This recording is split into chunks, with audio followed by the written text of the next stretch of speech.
इनसे यही बात कर रहा था कि जैसे अगर मान लो यहाँ पे एक प्रोटेस्ट हुआ जहाँ की लोग बोल रहे हैं टियर गैस फेंका गया या लाठी चार्ज हुआ, तो लाठी चार्ज का भी ना लेवल होता है कि जैसे आप लाठी चार्ज में भी 1 से 5 तक होता है। जैसे 1 नंबर जो होता है वो 1 नंबर इन द सेंस कि जैसे 1 से 5 लेवल्स होते हैं। 1 नंबर होता है कि आप स्टूडेंट्स को हटाने के लिए सिर्फ लाठी से हटाते हो, जैसे जो कि दिल्ली में हुआ, आपको हटाने के लिए लाठी से डराया जाता है कि आप वहाँ से चले जाओ या उस जगह को खाली कर दो। रांची में उल्टा हुआ है, रांची में लाठी चार्ज शुरू होता है 5 नंबर से और वो जाता है 10 नंबर तक। हमारे साथ रांची से ही एक स्टूडेंट है, मतलब अभी जस्ट 12 पास किया है और मतलब देख के लगता नहीं, हम ऐसे घूम रहा था प्रोटेस्ट साइट पे और मुझे वो मिले हैं। बहुत अच्छी सी, बहुत सेंस, मतलब जो देश का यूथ जो है, जेनजी है, अल्फा बोलते हैं, वो कैसे होने चाहिए ना, वो मुझे लग रहा है उनसे मुझे बहुत सीखने की हमें ज़रूरत है। मैं जेनजी हूँ और मेरे से उनकी एज होगी डिफरेंस 7-8 ईयर्स की मुझे लग रहा है। अब कितने साल, 20 ईयर्स के हो गया? मेरा 19 में 27 हूँ, मतलब समझ लो। हाँ, इतना भी बड़ा मत कर दो, मुझे शर्म आ रही है। तो आप समझ सकते हो कि पर उन्होंने जिस दिन लाठी चार्ज हुआ था वो दिन भी उन्होंने पार्टिसिपेट किया था प्रोटेस्ट में और एकदम सेंसिबली उन्होंने फ़र्क समझा है कि जो दिल्ली में जंतर मंतर में प्रोटेस्ट हुआ, वो यहाँ पे झारखंड में रांची में जो प्रोटेस्ट हो रहा है, उसमें डिफरेंस क्या है, आइडियोलॉजिकल डिफरेंस क्या है, एक्शन क्या है, नीयत क्या है, लोगों की कैसी है।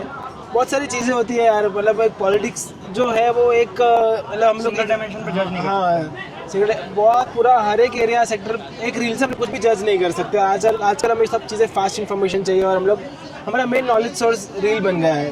पर प्रैक्टिकली अब जब ग्राउंड पे आओगे, लोगों से बात करोगे, लोगों की सुनोगे और हर एक माइंडसेट से ट्राई करोगे सुनना, तो आपको पता चलेगा कि एक्चुअल में कौन सही है और कौन गलत है। तो आइए बात करते हैं। अभी मुझे बहुत बोलना नहीं, मुझे उनसे सुनना है बहुत सारी चीज़ें। तो हेलो, मेरा नाम उज्ज्वल है। माइक ले लीजिए, मेरे पास है। हाँ, मेरा नाम उज्ज्वल है और मैं ओरिजिनली जमशेदपुर से हूँ, अभी मैं रांची रहता हूँ।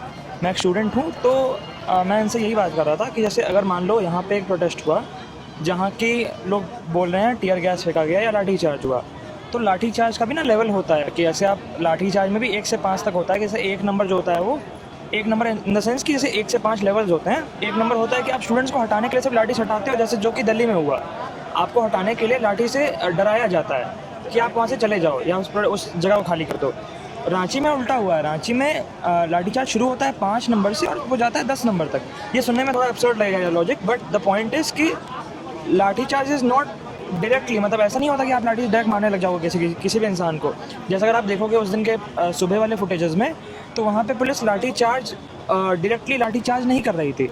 और वही जब आप शाम की वीडियोस देखोगे, वहाँ पे पुलिस लाठी से मार रही थी लोगों को लिटरली। जैसे एक इंसान उनको मिल गया तो 5 पुलिस वाले मिलके और उस लाठी से उनको मार रहे हैं और इंडिविजुअली मार रहे हैं। मतलब अगर एक रिपोर्टर हो, जैसे मेरे साथ एक रिपोर्टर था, उनका नाम विनायक है, उनको पकड़ा गया और उनको मारा गया ब्रूटली। उनके साथ ऐसा हुआ है कि 5 लोग मिलके एक इंसान को मार रहे हैं और वो ऐसा लग रहा था कि वो लाठी चार्ज नहीं था, वो पुलिस अपनी भड़ास को निकाल रही थी सुबह से। जैसे उनको जो इतनी देर धूप में खड़ा होना पड़ा या जो भी स्टूडेंट्स को भगाना पड़ा या जो भी करना पड़ा, कंट्रोल करना पड़ा क्राउड को, उसका भड़ास को निकाल रहे थे लाठी चार्ज के थ्रू। तो ऐसा अपनी अगर मैं ये बोल दूँ कि BJP was lot more considerate than JMM government या झारखंड गवर्नमेंट, है ना। बीजेपी लाठी चार्ज करवा रही थी और वो सबके साथ इतना ब्रूटली नहीं करवा रही थी। अब इसको ऐसे जज करना बिल्कुल गलत हो जाएगा, बट द पॉइंट इज, जो मैंने देखा है, मैं डे 1 से प्रोटेस्ट से कनेक्टेड हूँ। तो जैसे मान लो आप लाठी चार्ज करवा भी रहे हो, तो उसका भी एक पर्पज़ होता है। लाठी चार्ज का एक रीज़न होता है कि जैसे अगर आप भगाने के लिए करते हो, वो समझ में आता है, क्योंकि आप विधानसभा मार्च, इट इज़ इलीगल, वो सब कुछ जानता है कि इट इज़ इलीगल, आप नहीं कर सकते वो। बट आप भगाने के लिए करते हो लाठी चार्ज, आप मारने के लिए नहीं करते। झारखंड पुलिस जो है वो पूरे दिन भगाने के लिए लाठी चार्ज कर रही थी।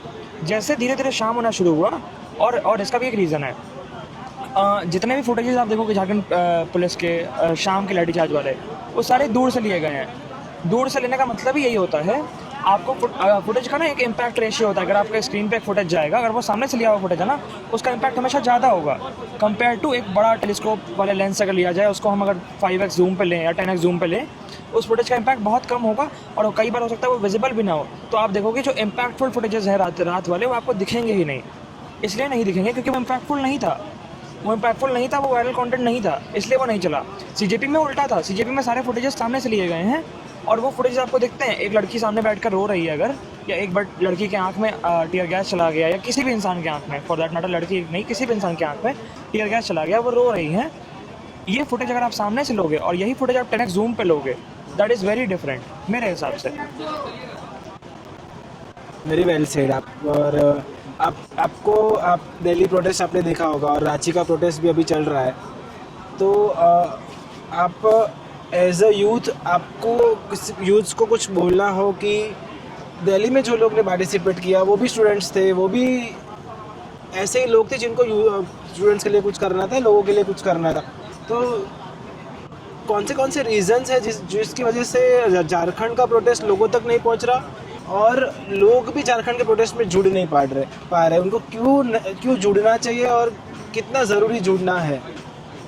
हाँ, तो इसका एक कारण ये हो सकता है ना कि दिल्ली प्रोटेस्ट में, अब मैं ये बोलूँगा तो ये पॉलिटिकल लगेगा आप लोगों को, या जो भी व्यूअर्स हैं या जो भी इसको देख रहे हैं, इसका एक कारण ये है कि आपको कुछ भी कंटेंट, कि कैसा भी कंटेंट, वो बेकार हो, अच्छा हो, इम्पैक्टफुल हो, कितना भी बेकार कंटेंट हो सकता है, वो चलवाने के लिए पैसे लगते हैं सोशल मीडिया पे। हर एक कंटेंट का पीस जो आप देखते हो या आपके एल्गोरिथम पे पुश होता है, अभी जैसे मान लो एक 3-4 दिन पहले एक न्यूज़ आई कि मेटा का जो ओनर है वो एडमिट कर रहा है कि जो भी कंटेंट पुश हुआ है सीजेपी कंटेंट के टाइम पे 35% लेस या ऐसे ही एक नंबर है, 35% लेस कंटेंट पुश हो रहा है फॉर झारखंड प्रोटेस्ट। इसमें एल्गोरिदम का एक बहुत बड़ा गेम है कि एक प्रोटेस्ट जो कि अगर हम अब तो क्लेम्स भी क्लियर हैं, अब क्लेम भी एलिजिबिलिटी भी नहीं है ये, अब तो क्लेम भी क्लियर है कि Abhijeet Dipke was a part of Aam Aadmi party, ठीक है ना, वो तो ये चीज़ तो क्लियर है। तो जब ये चीज़ क्लियर है, आपको जब भी ये बोला जाए, जब बार बार ये बोला जाता था दिल्ली प्रोटेस्ट में कि कुछ लोगों के फेल्ड करियर रिवाइव करने के लिए एक प्रोटेस्ट करवाया गया है, जिसका मोहरा स्टूडेंट्स को बनाया गया है कि आप स्टूडेंट्स के नाम पे शुरू करते हैं कि हम स्टूडेंट्स को हेल्प कर रहे हैं या स्टूडेंट्स को आगे बढ़ा रहे हैं, उनकी आवाज़ आगे बढ़ा रहे हैं, है ना। Abhijeet Dipke is missing from this protest और उनको आना भी नहीं चाहिए। इनफैक्ट यहाँ पे लोग डिनाई कर चुके हैं उनको आने के लिए, उनको आना भी नहीं चाहिए। उनका एक रीज़न है, because he is a politically motivated individual. इसका कोई भी दूसरा एक्सप्लेनेशन हो ही नहीं सकता है। अभिजीत दीपके यहाँ पे नीडेड ही नहीं है। यहाँ फर्स्ट डे से कोड ऑफ कंडक्ट है। इन लोगों ने ऐसा इसलिए किया था बिकॉज इन लोगों ने देख चुका है कि दिल्ली प्रोटेस्ट में क्या हुआ है। वहाँ पे हर प्रकार के बिना काम वाले नारे, अगर आप कंपेयर करोगे ना दिल्ली प्रोटेस्ट और झारखंड प्रोटेस्ट को, आपको ना दिल्ली प्रोटेस्ट को बहुत लोग क्रिंज फेस्ट के नाम से बोल रहे थे। उसका एक रीज़न ये था ना कि वहाँ पे एक पॉइंट के बाद सिर्फ सोशल मीडिया कंटेंट क्रिएटर्स जा रहे थे और उनका सिर्फ सोल मोटिव था कि एक अच्छा वायरल क्लिप मिल जाए जिनसे उनका कंटेंट चल जाए, जिनसे उनका अकाउंट चल जाए, है ना। सीधा ये है। और झारखंड में क्या हुआ है, यहाँ पे जब वो क्रिंज एलिमेंट्स पहले ही बाहर हैं, उनको आप पार्टिसिपेट करने शुरुआत से ही नहीं दे रहे हो, अब क्या होता है ना, यहाँ सिनेरियो पूरा पलट जाता है जब आप उनको हटा देते हो। अभी वो आई थी हमारे यहाँ पे नया बुरा ऐसा वाली, हाँ, उनको पहले दिन हटा दिया गया क्योंकि वो पॉलिटिकली मोटिवेटेड है। उनको स्टूडेंट नहीं बोल सकते आप। अगर आप उनको स्टूडेंट बोलते हो ना, आप मिसगाइडेड हो या आप ए पॉलिटिकल। इंडिया में दिक्कत क्या है ना कि आप पॉलिटिक्स का जो आपका पूरा ओपिनियन शेप होता है या पॉलिटिक्स के बारे में जो भी आप जानते हो, आपके पॉलिटिकल साइंस टेक्स्ट बुक से आता है। और political science text book and Indian politics is very different. Ups and down नहीं बोल सकते, दोनों एक्सट्रीम एंड्स हैं। मतलब एक साइड कुछ और, एक मॉरल प्रिंसिपल इन सब की बात करता है, पॉलिटिक्स मॉरल प्रिंसिपल पे काम कर ही नहीं सकता। पॉलिटिक्स का ये मतलब एक इनग्रेन्ड नेचर है, पॉलिटिक्स में मोरल और प्रिंसिपल्स ये काम कर ही नहीं सकते।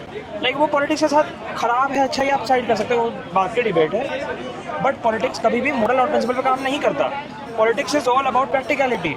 अगर आप ये बोलते हो कि कोई भी एक लीडर है जो आपको आदर्शवादी बातें करता है कि हम जैसे आप मान लो कि एक इंसान यहाँ पर कोई प्रोटेस्ट में मिल जाए जो बोलेगा हम भगत सिंह बनना चाहते हैं, आप भगत सिंह बन ही नहीं सकते। भगत सिंह का situation was very different than आज का सिचुएशन। आज आप भगत सिंह बनने का ट्राई करोगे, आपको जेल में डाल तो उनको भी दिया गया था जेल में, आज आपको भी डाल दिया जाएगा। और आज के पावर के तंत्र में ना आप बम नहीं फोड़ सकते विधानसभा में जाके, ये भी मैं बता दूं आपको। अगर किसी को अभी भी ये मिसकंसेप्शन है कि हम पॉलिटिक्स में नहीं भी घुस के पॉलिटिशियन को गाली देके उनके चूल्हे हिला देंगे या सरकार हिला देंगे, आप ऐसा कुछ नहीं कर सकते, आप कभी नहीं कर सकते, क्योंकि ये डिल्यूजन है। लोगों की दिक्कत है ना कि यहाँ पर इंडियन पॉलिटिक्स में लोगों के साथ दिक्कत क्या है ना, लोगों के पास प्रैक्टिकलिटी लैक करते हैं लोग आपको लगता है ये होना चाहिए, वो आपका ओपिनियन हो सकता है। क्या हो सकता है वो प्रैक्टिकलिटी है। यहाँ पे क्या हो सकता है, अगर आप ये बोलोगे ना आज रेजिग्नेशन, आप अगर अभी इसका एग्जांपल लेते हैं, दिल्ली में प्रोटेस्ट हुआ, रेजिग्नेशन का क्या सीन था, वहाँ पे रेजिग्नेशन मांग लिया गया और अभिजीत देव के उसको क्लेम कर रहे हैं कि रेजिग्नेशन हमने ले लिया। 7 महीने से जब से यूजीसी हुआ था दिल्ली में बोल रहा हूँ मैं, सॉरी, सेंट्रल गवर्नमेंट से जब यूजीसी पास हुआ था, उस टाइम से आपको प्रेशर था कि धर्मेंद्र प्रधान को हटाना है, उसके बाद सीबीएसई होता है, उसके बाद नीट होता है। तो ये बिल्डअप ऑलरेडी था, ये स्टूडेंट्स के बीच में ये फ्रस्ट्रेशन ऑलरेडी था। ये बोल देना है